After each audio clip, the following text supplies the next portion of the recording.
한 방울의 낙숫물이 설이 바짝 다가왔다. 배틀이 철컥이는 소리가 규칙적으로 들린다. 준식의 설득으로 배틀 앞에 앉은 지 서너 달 남짓되는 엄마는 날로 예전 실력이 살아나고 있다. 준식은 엄마가 짠 명주를 조합해 내기로 한 것이다. 준식의 반에 있는 조선 아이들도 부모님께 조합에 관한 설명을 열심히 할 것이다. 설명을 들으며 기대에 차서 눈을 빛내던 유를 떠올리며 준식은 정성껏 먹을 갈고 있다. 집안 가득 퍼지는 달큰한 냄새는 할머니가 수수조청을 고는 냄새다. 수수조청도 조합에 납품할 것이다. 아버지는 요즘 곡자를 생산할 창고를 짓느라 바쁘다. 벽체로는 나무 널판을 두 줄로 세우고 그 사이에 왕개를 가득 채운다. 곡자 발효를 위한 적정 온도를 유지하기 위해서다. 엄마는 양조장에서 일했던 깜냥으로 아버지에게 소규모나마 곡자 사업을 해볼 것을 제안했던 것이다. 준식은 방패연에 붓끝을 내린다. 할아버지가 오랜만에 실력을 발휘하여 만든 방패연이다. 어른이 다 된 손자 녀석이 이번 설에 아이들과 민속놀이를 할 거라며 방패연을 만들어 달라, 팽이를 만들어 달라, 제기를 만들어 달라 해서 한지며 대나무며 참나무며 팽이채를 만들 당나무까지 방바닥 가득 늘어놓고 있다. 이것저것 종일 만드느라 손이 아프지만 손자놈이 반 아이들과 쓸 물건이라니 손자를 도와준다는 뿌듯함으로 즐겁기만 하다. 당나무를 길게 찢는 김노인의 입에서 오랜만에 창가락이 흘러나온다. 상주 함창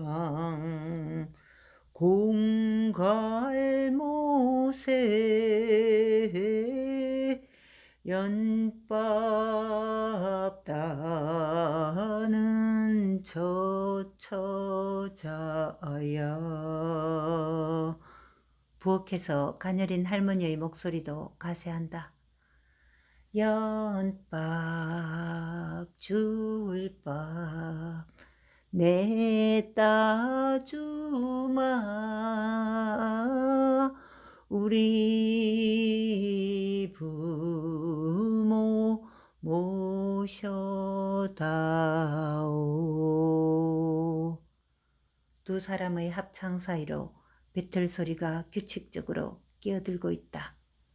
준식이 김노인에게 붓글이 씌워진 방패연을 들어 보인다. 조선 물건, 조선 사람이 라고 씌어있다. 할아버지는 누가 볼세라 습관적으로 주변을 두리번거리지만 학교 선생님이 하는 일이니 다 옳다고 생각하고 흐뭇하게 웃는다. 준식은 이 연을 아이들에게 띄우게 할 참이다. 일본 사람들이 알면 주재소에 신고를 할지도 모르지만 20년대 들어서 그런 일은 드문 편이다. 3.1 독립만세운동의 여파로 일본 놈들은 강압정책을 유화책으로 바꾸어 가고 있었다. 억누르면 지하조직이 더 단단해진다는 것을 두려워한 탓도 있고 문화정책으로 조선인들을 회유하려는 속셈도 있지만 일본 본국의 정권이 군부에서 민주파로 바뀐 탓도 있었다. 어쨌든 저항의 거센 물결이 이뤄낸 엄청난 변화임은 분명했다. 준식은 어문을 아는 아버지보다 난 놓고 기억자도 모르는 엄마가 더 지혜롭다고 생각한다. 아직 말씀은 안 드렸지만 아버지가 납품하는 곡자가 제법 반응이 좋기에 소규모로 전통주 사업도 시작해 볼 수 있을 것 같다. 힘을 많이 쓰지 못하는 아버지지만 준식의 판단에 그 정도의 일은 충분히 해낼 것 같아서다. 사업에는 어두운 준식이지만 함창평야는 자연재해도 적고 햇살이 풍부해서 1등미로 불리니 좋은 원료를 공급받는 데 차질이 없을 것이었다. 게다가 제때 못 팔고 남는 곡자나 술은 양조장에서 거래해줄 의향도 있다고 했다. 값이야 형편없이 쳐주겠지만 버리지 않는 것만 해도 좋은 일이다. 무엇보다도 총독부에서 다시 추진하고 있는 2차 산미 정식 계획으로 농가의 쌀 수확량이 확실히 늘긴 했다. 일본은 농업 생산량이며 쌀의 품질이 형편없어져서 조선 쌀이 인기라고 했다. 덕분에 도정 수입이 늘게 된 정미소는 신식기계를 들여와 더 많은 쌀을 더 빨리 더 품질 좋게 도정해내고 있다. 가격도 안정적이어서 대지주들은 큰 이익을 보게 되었다. 당연히 소작인들에게도 좋은 일이지만 수확량이 늘었다는 구실로 소작료를 대폭 올리고 이런저런 명목의 수탈도 늘었다. 그러니 소득이 늘었다 해도 빈부격차는 더 커졌다. 소작인들 사이에서는 지주들과 일본인 관리들의 결탁에 대해 뒷말이 무성했다. 지주는 돈으로, 관리는 권력으로 뒤를 봐주면서 그들이 점점 친일을 하게 되는 것은 어쩌면 불보듯 뻔한 것이었다. 지난 겨울에는 요리집과 술집이 성황을 이루었고 대조리로 가는 언덕 쪽에는 일본 게이샤 출신의 여성이 차린 비밀 요정이 있다는 풍문도 있었다. 게이샤들은 일본에서도 질이 안 좋은 부류가 조선으로 많이 건너왔다고 했다. 몇 년 전만 해도 총독부의 회사령으로 조선인이 사업을 시작해보기란 거의 불가능했다. 아니 기존의 회사들도 어거지로 폐업을 하게 만들어 일본인들이 독차지하는 일이 예사였다. 그 회사령이 폐기된 지금은 신고제로 바뀌어 다시 사업을 시작하는 이들이 느는 마당이었다. 하지만 언제 돌변할지 모르는 정책이라 준식도 아버지가 이 기회에 사업을 시작하는 게 좋다고 생각하는 것이다. 그러나 따지고 보면 이 문화정책이야말로 일본에 대한 경계심을 느슨히 하여 뼛속까지 속국으로 만들려는 엄청난 음모의 다름 아니었다. 한편으로는 독립운동의 씨를 말리려는 회유와 탄압이 소리 없이 진행 중이었다. 지도층에서는 이 틈에 어떻게든 대중 속으로 파고들어서 문맹을 깨치고 민족교육을 이어가야 한다고 판단했고 신문사설을 통해 홍보를 해나갔다. 조선의 지식인 청년들은 독립에 가장 필요한 것이 계몽교육이라는 사실을 너무나 잘 알고 있었기 때문이다. 이 움직임을 눈치채지 못할 총독부가 아니었다. 또다시 민심이 요동칠 것을 우려하여 노골적인 탄압은 하지 않았지만 그 틈에 독립운동이 활발해지는 것을 경계하고 있었다. 사립학교도 밀립대학도 온갖 핑계로 설립허가를 내주지 않고 총독부가 먼저 경성제국대학을 세우는 선수를 쳤다. 어쩔 수 없이 조선 지도부는 지하 독립운동 조직에 또다시 총력을 기울였다. 준식도 신문을 통해 일본 유학파들의 움직임을 주시하며 전체의 흐름을 쫓아가고 있었다. 하지만 총독부에서도 신문사를 예의주시하고 있어 기사 역시도 정확한 정보 창구가 못 되었다. 준식은 청년연합회를 통해 몰래 받아보는 지하 소식지에 더 기대었다. 그런데 최근에는 소식지를 못 받아본 지 한참이나 되었고 지도부에게 행동 지침을 전달받은 지는 그보다 더 오래되었다. 준식은 속이 바짝바짝 타들어가는 중이었다. 전준한. 준식은 자전거를 타고 집을 나선다.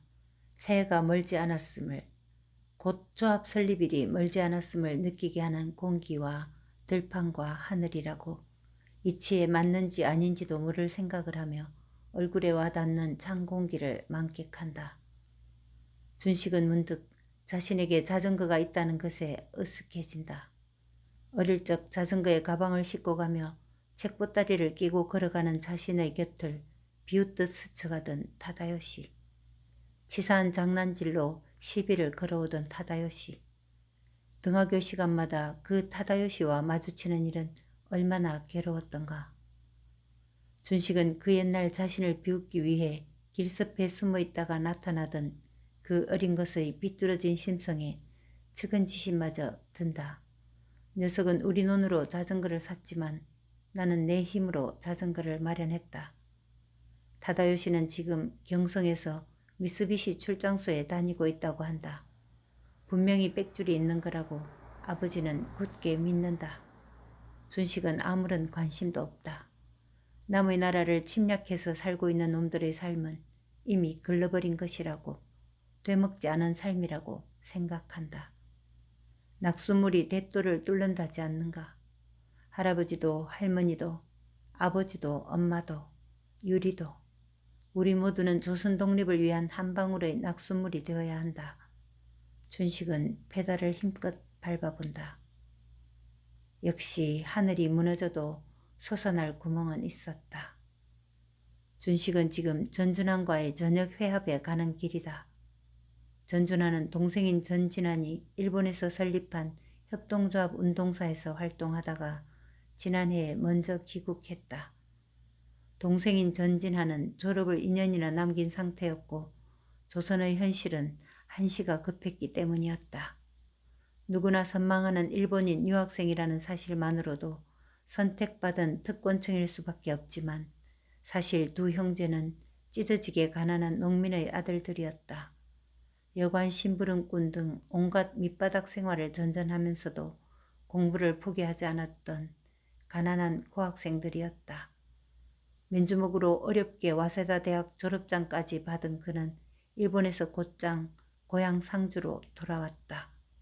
출세와 조선의 현실을 타개하는 길 사이에서 조금의 망설임도 없었다. 준식은 동아일보를 통해 전준환, 전진환 형제의 활약상을 알고 있었다. 조선청년연합회를 통해 전준환의 귀국 소식도 들었다. 그들이 고향 사람이라는 사실이 가슴 벅차게 기뻤다. 사실 당장 달려가서 만나고 싶었다. 애국의 방법을 의논하고 아니 지시받고 독립운동의 속도를 내어야 한다는 절박함이 마음 가득했다. 그러나 한 달 정도는 있어야 전준환도 한숨을 돌리고 자신을 만나줄 수 있으리라 판단했다. 꼭 찾아가서 자신을 도구로 써달라고 말할 참이었다. 그런데 기다릴 필요가 없어졌다. 그가 함창에 왔다는 소식을 들은 지 사흘도 안 되어 전준환을 만날 수 있었기 때문이다. 준식이 퇴근을 하기 위해 현관을 빠져나오는데 측백나무 울타리를 따라 걸어오던 한 사람이 준식을 향해 손을 들어 보였다. 그는 전준환이었다. 연락도 없이 찾아온 것이며 한 번도 본 적 없는 준식을 한눈에 알아보는 것이 다 놀라웠다. 후줄근한 옷차림과 손가락으로 마구 쓸어넘긴 머리는 그의 소탈함을 보여주었고 졸이 있는 어느 구사와 불타는 듯 강렬한 눈동자는 그가 정열적이고 담대한 사람임을 말해주고 있었다. 역시 보통 사람들과는 다르다고 생각하며 준식의 가슴은 마구 방망이질을 했다. 그는 조선청년연합회를 통해 이미 모든 정보를 입수하고 있었던 것이다.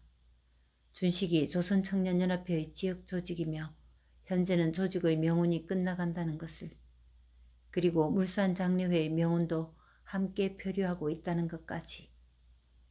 준식은 이제 겨우 25인 자신보다 8살이나 많은 전진환이 더 예리하고 기백 있음을 느끼고 정신이 번쩍 드는 듯하다.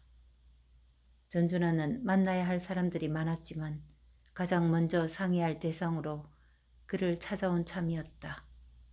함께 큰 그림을 그린 후 면장을 지냈거나 면의 의원 등을 역임했던 유지들, 그리고 주조업 종사자들 등 물심양면으로 힘이 되어줄 분들을 일일이 만나 협조를 구할 생각이었다. 동아일보를 통해 그동안 일본의 유학파들이 어떤 움직임을 갖고 있는지 알고 있었고 동의해 온 준식이 애국운동의 방향을 나름대로 피력했을 때 전준환은 그 부리부리한 눈을 빛내며 준식의 손을 힘껏 맞잡았다. 준식은 물을 만난 고기처럼 조합 운영 실무에 협조했다. 장부 마련이며 조합은 유의사항 등의 배포 자료도 준비했다. 또 가내수공업 제품을 생산하고 공급할 사람과 그 종류도 조사하였다. 그리고 주말에는 이장 등을 통해 소규모의 설명회를 열거나 5일장마다 홍보를 위해 나섰다. 학교장 눈치를 봐가며 반 아이들을 통해 협동조합의 취지를 설명하고 부모님들의 참여를 독려했다. 아직 독신인 그이기에 학교 일과와 함께 일을 병행할 수 있었다. 학교에서는 별 말이 없는 걸로 보아 아는지 모르는지도 알 수 없었다.